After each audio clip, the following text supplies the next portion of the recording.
China will overtake the United States to become the world's biggest economy in 2028, 5 years earlier than previously estimated due to the contrasting recoveries of the two countries from the pandemic. The Center for Economics and Business Research said in an annual report published on Saturday. Of course, China is already the largest economy in the world by GDP/PPP. It's only a matter of time before they overtake the US by nominal GDP as well. Now that we got Joe Biden, we probably can get this done in 2021. Bye-bye jobs. Letting about 10 million South Americans in. And about 7 million Chinese in, because we care about the world. Biden will give China our part of the economy with a smile. China's latest stats show exports rose slightly, imports were down, and the economy is expected to tank 6%. 90% of businesses are now open and operating, unemployment is recovering, and it all depends on exports and domestic consumption for recovery. Right now, domestic consumption is soft. China's new infections are caused by imported cases primarily from Russia at this time.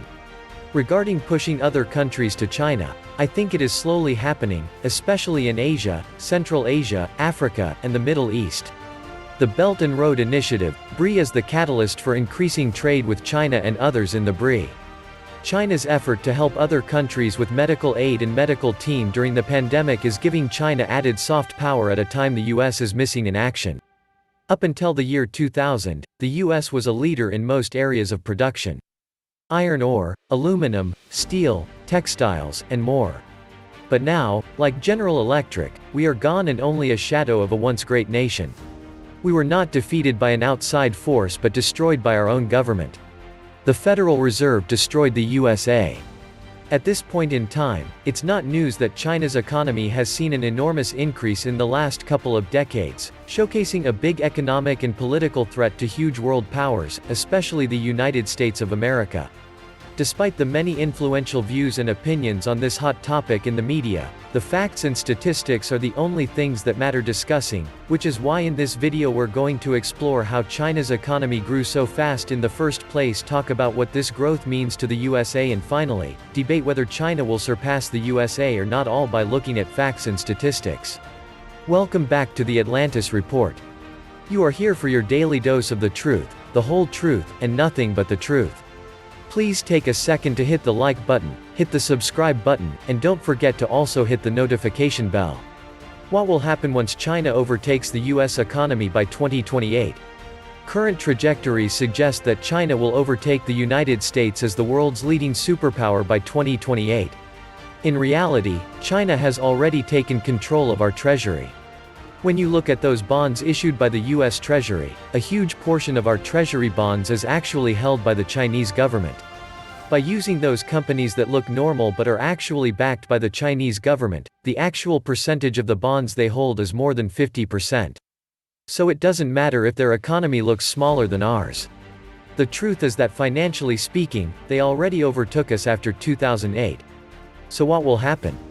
It's simple. China will use their money to influence politics, which consequently gave them benefits, like trade deals, taking more info from the US government, classified technology, etc. All those things that can make them stronger as a nation, and their ultimate goal are to make communism take over the world. Not just the United States, a lot of countries are suffering from the same situation. Even Australia is in a mess. China is playing an incredible play. They want the United States for its natural resources. They'll burn our fossil fuel and use our farmland to feed their own. And we will pay for it. Already doing that in many markets: concrete, lumber, tech, manufacturing. Thanks to the politicians for helping them. Aided by our do-nothing politicians from both parties who have sold their souls to the devil. China united all of Asia together at the same time, building the new Silk Road into the Middle East and already expanding into space with a 6G network and space station. While America spent over $25 trillion on useless wars for the past 2 decades. Our politicians sold us out, not China. We started the trade war, not China. We pulled out of the TPP, not China. America will never want to accept that our government is the one screwing us over, so we keep blaming China. If China were to succeed, it would be devastating for the United States.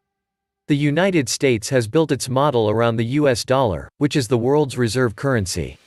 This gives us an exorbitant privilege, and it's as if the rest of the world is paying for America's standard of living. If China supplants the United States, the US dollar will not last long as the world's reserve currency. This would have enormous impacts on the United States. It becomes clearer why the US will do everything it can to prevent the emergence of China at its level by 2028.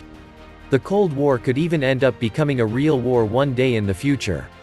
This is the worst-case scenario, but it must be considered.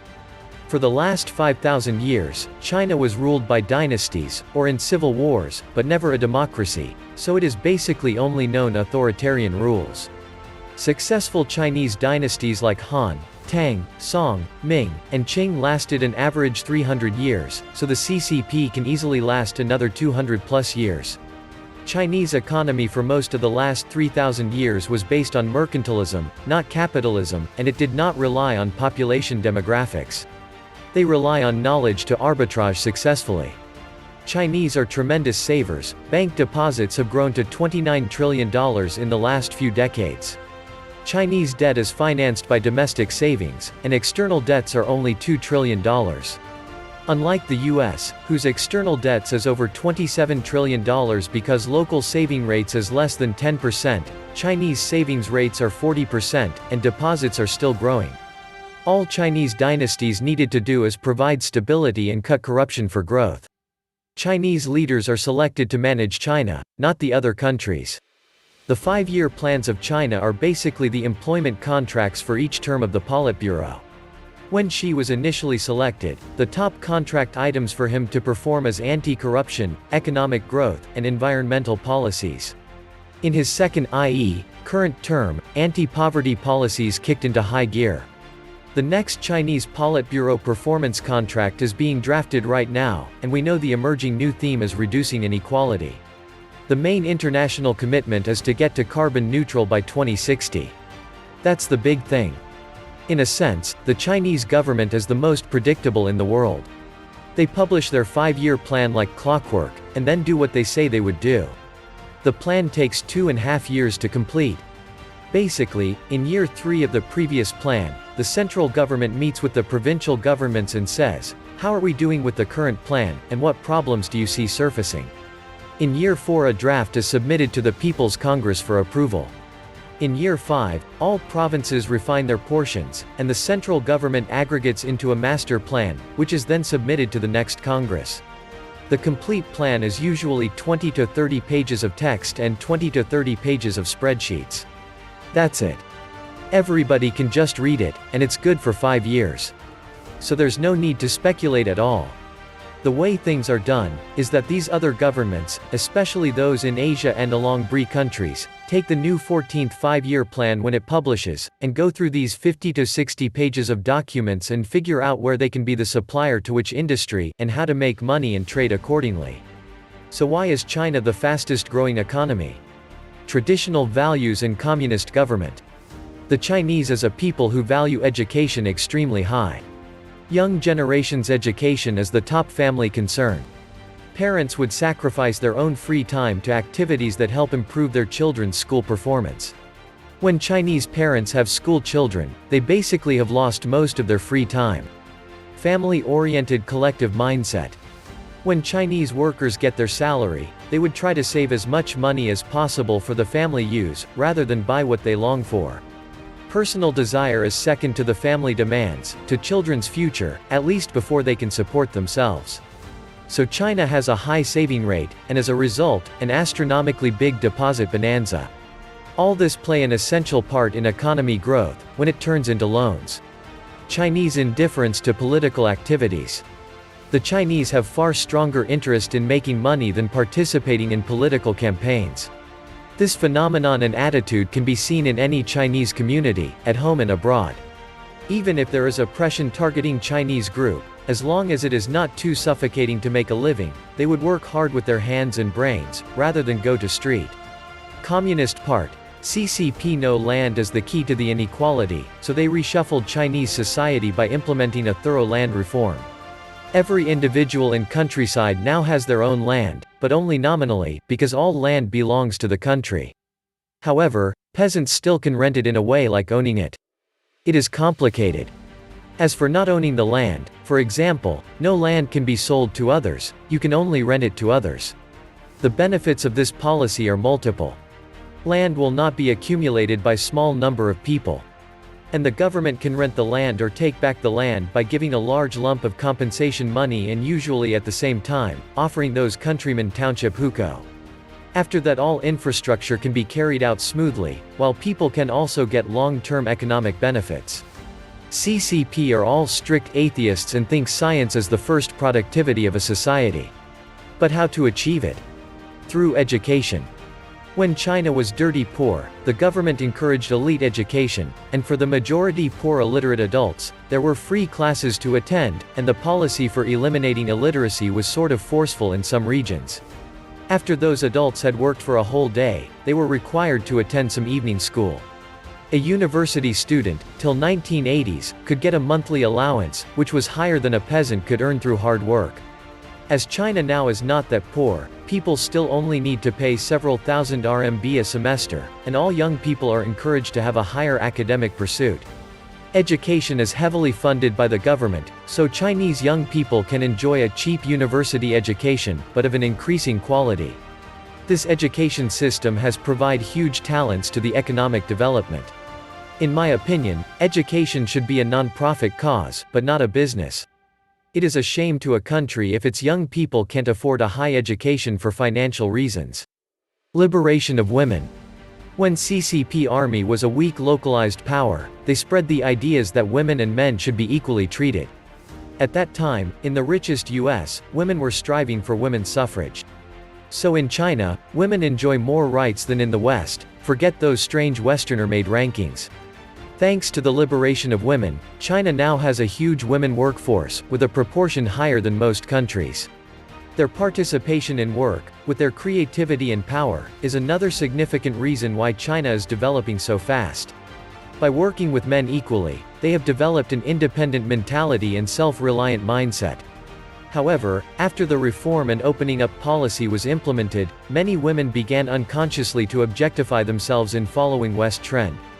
They prefer to stay at home, get money from husbands and enjoy being a housewife, rather than go on their career.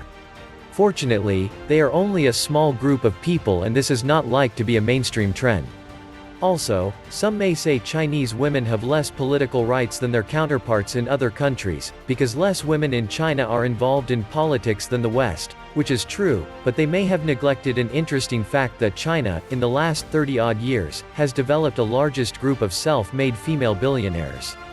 This number in China is higher than the rest of the world combined. Chinese women seemingly have less interest in politics but more motivation in business, and China provides a great environment for them. Another cliché reason is that the CCP government organically integrates macroeconomic plans with free market economy. China looks not like typical socialist society, with capitalistic features than most capitalist countries. China encourages entrepreneurship, competition and indeed provides all sorts of preferential policies to help incubate startups. But in social welfare, medical care, education, financial and other important sectors, such as railway system, governments and state-owned companies play the essential role to guarantee a more equal society. Also there are reasons like hardworking and highly disciplined workforces, stable and safe social environments, etc., but all of them more or less related to traditions or CCP governance. Whether we like it or not, China is the future world power. This was the Atlantis report. Please like, share, leave me a comment, subscribe. And please take some time to subscribe to my backup channels, I do upload videos there too. You'll find the links in the description box. You will also find a PayPal link if you want to make a donation. Thank you wholeheartedly to all those of you who have already donated. Stay safe and healthy friends.